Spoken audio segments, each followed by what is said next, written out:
So for the majority of you, today's just a normal day. Probably a day to either stay up really late so you can go get those first time goodies on sale, Black Friday, woo! Or it's a day to sleep in because of all the tryptophan you had last night.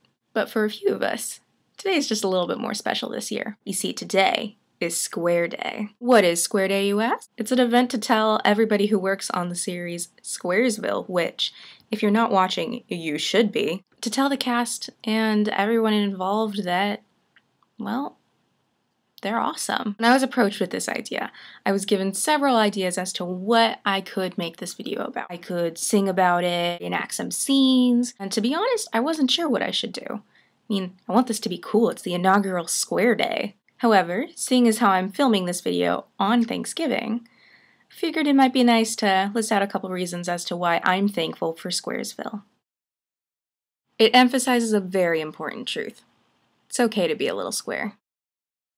It gives me an opportunity to see more of Mary-Kate's fantastic acting. And MK, your face seriously needs to stop. It introduced me to the amazing talent of Kylie Sparks. I mean, holy Lanta, she's freaking bomb. It made me aware that I actually do say, I know, right? A lot more than I'd like to admit, especially when I don't actually know, right?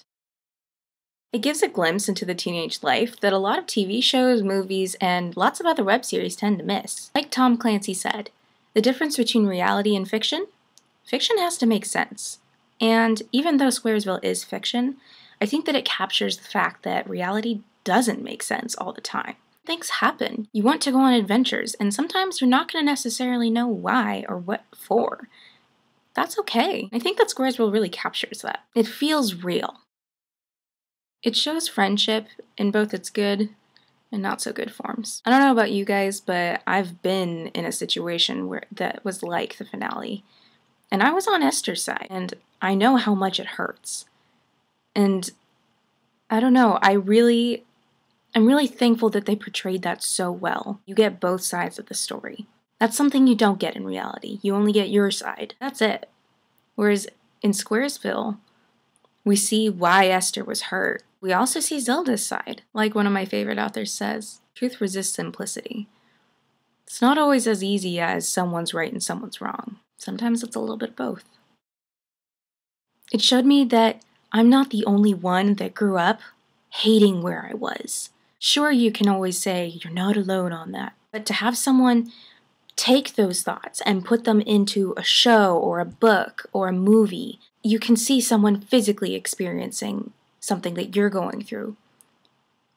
It feels really good.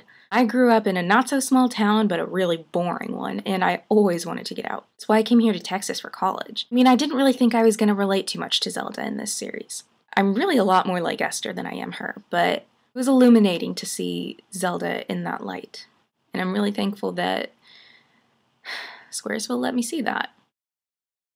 Basically, I'm thankful to Squaresville for existing. I've only been in this fandom for a couple weeks, so I feel like I'm a little bit inadequate to talk about just how fantastic it is. I'm still discovering new things about it. I'm still reading the fan fiction. I'm still learning about it. It's introduced me to so many cool new people that I get to talk about it with. You get to look at it and analyze it deeply, and you can find so many different things every time you watch it. Basically, cast and crew of Squaresville, you guys rock. Thanks for blessing my life with your talents, and thanks for sharing this with me.